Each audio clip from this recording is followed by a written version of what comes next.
Pagi, selamat siang, selamat malam. Eh, saya ucapkan terima kasih pada kelompok yang sedang menonton video ini. Berarti perjalanan Anda dalam menyusun tugas besar TTKI hampir selesai. Oke, saya ucapkan selamat. Saya tepuk tangan dulu. Oke, walaupun begitu, ada beberapa tugas yang harus kalian kerjakan, terutama untuk mendapatkan nilai yang sempurna bagi kalian. Oke, eh, seperti diketahui, kalian sudah menyelesaikan bab 1 dan bab 2. Oke, untuk saat ini kalian akan mengerjakan bagian pelengkap awal atau bagian pendahulu. Oke, jadi sebagaimana diketahui bahwa dalam membuat karya ilmiah itu ada 3 bagian. Yang pertama bagian awal, pelengkap awal, oke, atau biasa disebut bagian pendahulu. Kemudian yang sudah kalian kerjakan bagian isi atau komponen utama. Oke, bab 1, bab 2 kalian sudah lolos dan kalian sudah mengerjakan luar biasa. Kemudian ada juga yang disebut dengan bagian pelengkap akhir atau bagian penyudah. Oke, setiap bagian dalam karya ilmiah ini memiliki beberapa bagian. Misalnya di bagian komponen utama ini ada bab 1. Oke.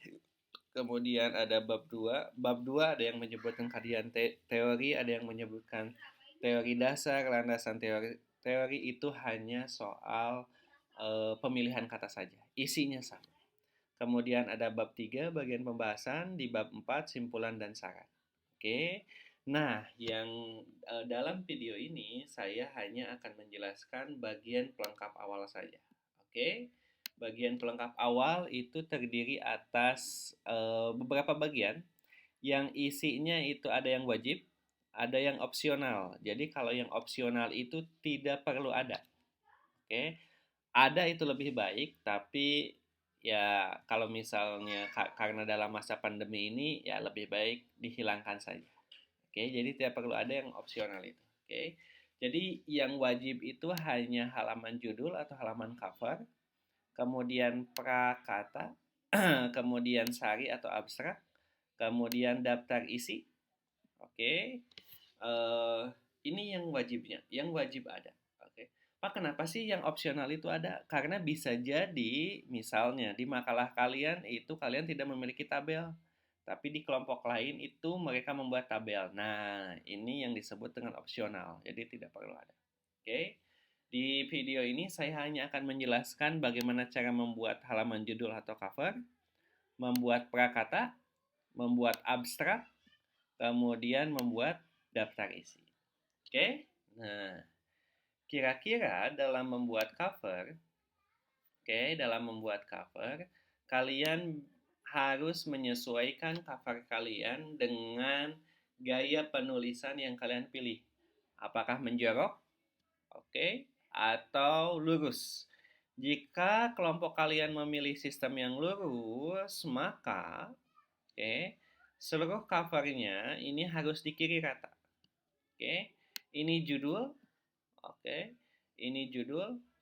Ini nama makalah kalian. Boleh tugas akhir, nanti disesuaikan. Boleh tugas akhir, boleh makalah, boleh skripsi, boleh juga disertasi. Karena sekarang kalian hanya untuk memenuhi tugas TTKI, ini boleh ditulis tugas akhir juga boleh, mau makalah juga boleh, mau karya ilmiah juga boleh. Kemudian jangan lupa ini ada kalimat diajukan sebagai salah satu tugas mata kuliah TTKI pada semester 2 tahun akademik 2019-2020. Kemudian ini tolong tuliskan oleh, tidak perlu kapital olehnya, kemudian kecil saja, kemudian tidak pakai titik 2. Tidak pakai titik 2. Jadi langsung. Kemudian Rangga Malela ini nama kalian dengan NIM. Tidak perlu juga pakai tanda kurung. Tidak perlu juga pakai tanda kurung seperti ini, no, karena tidak akan kabur. Jadi dibuat seperti ini saja. Penulisan nama ini tergantung terserah kesepakatan kelompok. Mau alfabetis boleh, mau berdasarkan urutan nomor NIM dari yang terkecil sampai terbesar, itu hak kalian. Silahkan diskusikan. Setelah itu, tolong belikan logo kalian, logo ITB. Awas, jangan sampai mengganti dengan logo yang lain. Oke. Kemudian logonya mohon disimpan proporsional. Tidak perlu juga besar seperti ini. Walaupun kalian bangga dengan ITB, mohon, oke, karena ini tidak proporsional. Oke. Jangan juga terlalu kecil karena kalian rendah hati. No, no, no, no, no, no, no. Nah, cukup proporsional seperti ini. Oke. Oh, saya lupa. Nanti tolong dipastikan logonya apakah yang ada buletannya. Kalau tidak salah yang ada buletannya ya. Oke, yang resminya yang itu. Kemudian nama fakultas atau sekolah kalian. Setelah itu Institut Teknologi Bandung. Walaupun di sini sudah ada Bandungnya, mohon ditulis lagi Bandung di sini. Karena ini tempat terbitnya di mana. Kalau yang ini kan nama universitas kita, Bandung. Kemudian ini tolong tahun terbitnya kapan. Oke. Kalau yang kalian memilih sistem penulisan menjorok, ini di tengah semua. Tengah semua seperti ini. Di tengah semua seperti ini. Oke. Ini perbedaannya cuma itu aja. Satu di kiri, satu di tengah. Satu di kiri, satu di tengah. Oke? Sip ya. Untuk font, kemudian jenis hurufnya Times New Roman, kemudian ini tidak merah. Ini tidak merah, ini tidak merah, jadi mohon dihitamkan. Oke. Pokoknya asal proporsional saja, tidak ada yang besar sendiri. Oke. Untuk cover sudah oke. Kita lanjut ke abstrak. Oke. Abstrak ini menjadi hal yang esensial dalam makalah kalian. Kenapa hal yang jadi esensial? Karena abstrak bisa disebut sebagai intisari sebuah karya ilmiah, baik itu makalah, skripsi, ataupun artikel ilmiah. Jadi orang lain sebenarnya tidak perlu membaca keseluruhan makalah kalian. Cukup baca dulu abstraknya saja. Oke, itu bisa mencakup seluruh riset kalian. Oke. Abstrak isinya apa saja sih, Pak? Abstrak itu isinya yang pertama sedikit latar belakang. Oke, jadi cukup satu kalimat atau dua kalimat saja. Misalnya kalau kalian risetnya tentang kendaraan bermotor, kalian cukup tulis makalah ini membahas desain kendaraan bermotor di Indonesia. Cukup seperti itu. Kalau misalnya makalah kalian soal komik, dalam makalah ini dibahas, misalnya seperti itu. Oke. Dalam makalah ini dibahas perkembangan komik di Indonesia selama periode Orde Baru.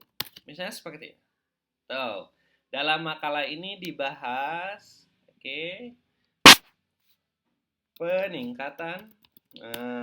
peningkatan pasar mobil listrik di Indonesia. Jadi cukup satu atau dua kalimat mengenai latar belakang riset kalian. Kemudian setelah itu di kalimat selanjutnya tuliskan judul makalah kalian. Judul makalah ini adalah bla bla bla bla. Kemudian masukkan juga rumusan masalah kalian, tujuan penelitian kalian, cara memperoleh datanya seperti apa, dan metode yang digunakan itu seperti apa. Semuanya ada di bab 1, pindahkan ke sini, tapi mohon tidak berbentuk poin-poin. Jadi dibuat paragraf seperti ini. Oke? Karena bab 3-nya belum ada, oke? Cukup kalian tulis hasil dan simpulan titik seperti ini. Oke? Tapi mohon ini jangan lupa nanti di akhir ketika bab 3 dan bab-babnya selesai, mohon ini hasil dan simpulannya diisi, jangan sampai dihilangkan.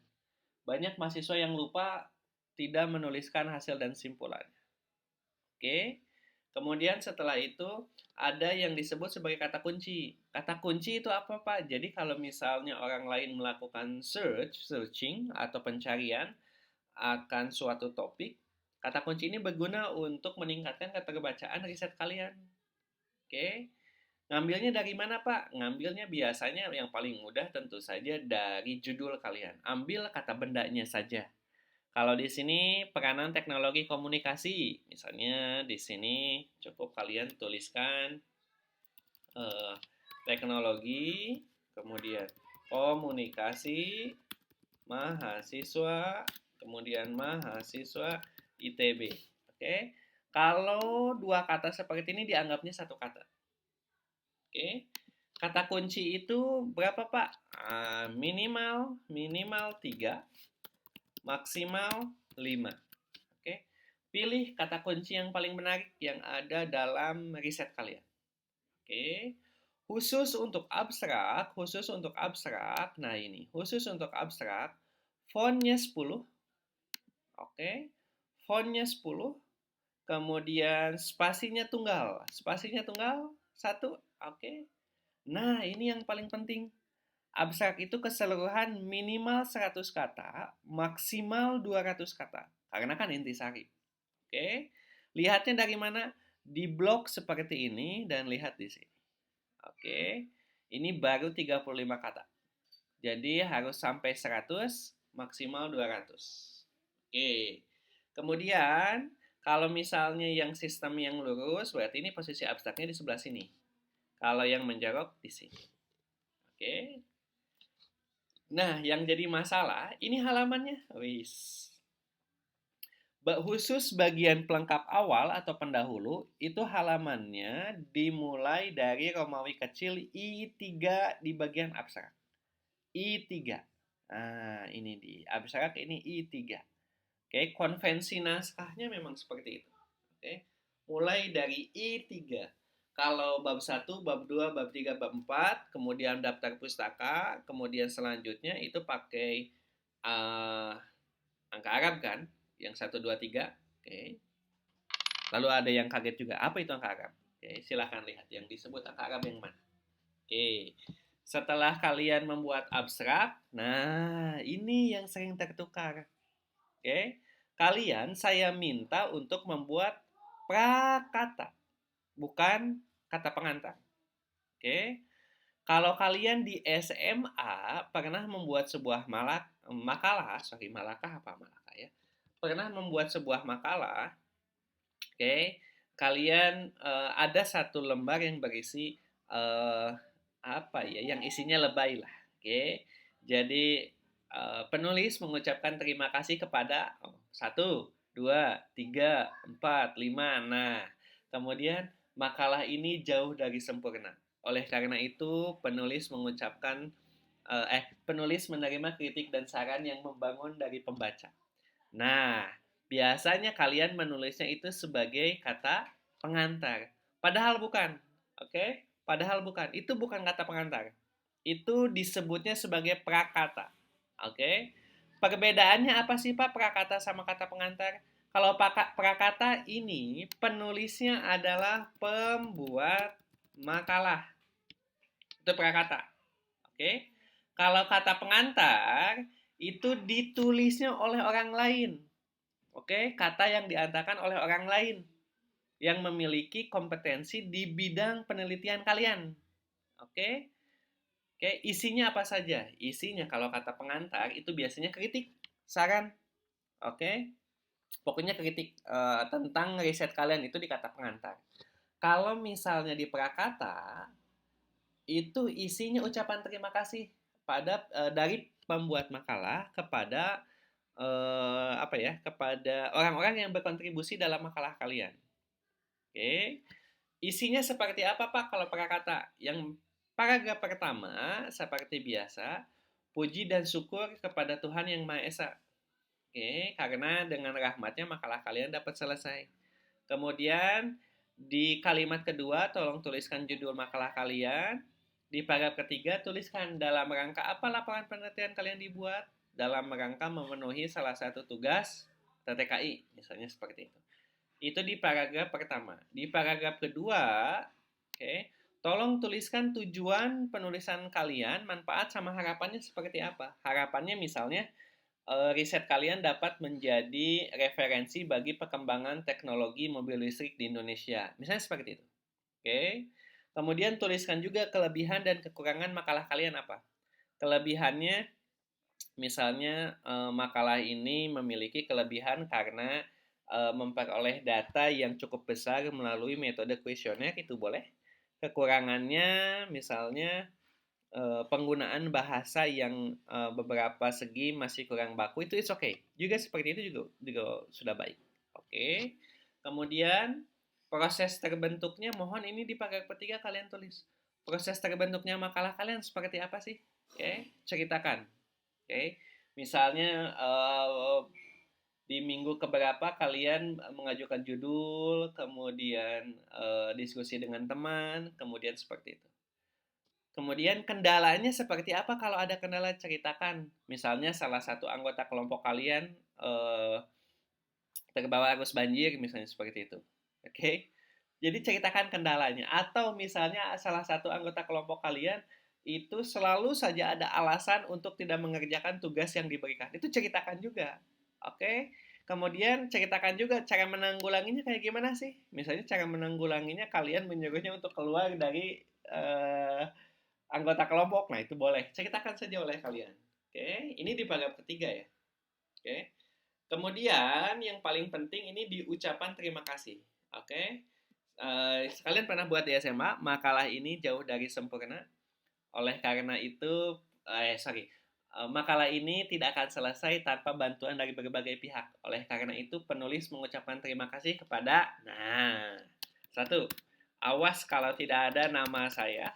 Oke, karena saya satu-satunya orang yang mencurahkan waktu, pikiran, tenaga untuk membaca makalah kalian. Oke, ucapan terima kasih ini hanya pada orang-orang yang memang berkontribusi pada makalah kalian. Oke, misalnya nomor satu ya tentu saja saya. Oke, orang tua kalian juga harus masuk di sini. Orang tua kalian, responden harus masuk, kemudian narasumber masuk juga di sini. Oke, jangan sekali-kali menuliskan nama pacar kalian di sini. Oke, jangan sekali-kali menuliskan nama pacar kalian. Nanti sulit untuk menghapusnya. Oke, nanti sulit untuk menghapusnya. Oke, ini tidak ada batasan. Ya, pokoknya orang-orang yang berkontribusi pada makalah kalian tuliskan di sini. Oke. Kemudian tolong di sini ditulis misalnya Bandung atau misalnya Jatinangor. Jatinangor. Kapan ini pengumpulannya? Ya mungkin di bulan April 2020. Oke. Di sini nama pembuat makalah boleh hanya nama depan saja, misalnya Aded, Ided, Oded, misalnya kayak gitu. Boleh. Atau mau ditulis aja biar semuanya nggak usah ditulis Pak, jadi tim penulis saja boleh. Mau nama lengkap juga boleh, itu terserah kalian. Oke, ini berarti 3, nah ini halamannya 4 prakata itu. Setelah prakata ada lembaran wacana, tapi ini seperti saya bilang ini opsional. Ini lembaran ucapan terima kasih kepada mereka yang tidak berkontribusi pada makalah kalian, tetapi ingin kalian ingin mengucapkan terima kasih. Bisa ke ibu kos boleh, mamang GoFood, mamang Gojek juga boleh. Kemudian kalau di sini ada Obama, kalian suka Donald Trump, boleh masuk Donald Trump juga boleh. Oke. Misalnya yang suka K-pop, siapa ya? Min Hyuk misalnya masuk di sini juga boleh. Itu terserah kalian. Oke. Bentuknya bisa seperti ini, bisa juga pantun, bisa juga puisi. Oke. Bisa juga quotes. Misalnya kalau kalian punya quotes yang bagus, bisa dimasukkan juga di lembaran wacana. Tapi ini opsional ya, jadi boleh ada, boleh tidak, terserah kalian. Oke, kemudian kalian saya minta untuk juga membuat daftar isi. Oke, daftar isi hanya sampai bab 2 saja dulu. Oke, hanya sampai bab 2 saja dulu. Oke, bab 3 bab-nya belum ada kan? Oke, jadi hanya sampai bab 2. Oke, tapi saya tidak mau kalian membuat daftar isi yang manual seperti ini. Kedengaran? Nah, ini titik-titiknya dipencet. Karena nanti tidak akan lurus. Oke, kalian lihat di YouTube. Oh, tadi saya search di YouTube. Oke, ini banyak sekali tutorial cara membuat daftar isi otomatis itu seperti apa. Oke, tinggal klikkan daftar isi otomatis seperti apa. Oke, jadi tinggal klik, tinggal lihat. Oke, sampai sini. Ada yang ditanyakan? Oke, berarti tugas kalian hanya membuat cover, abstrak, prakata, daftar isi. Oke, thank you. Sehat semuanya ya. Kalau ada yang ditanyakan, silahkan hubungi saya.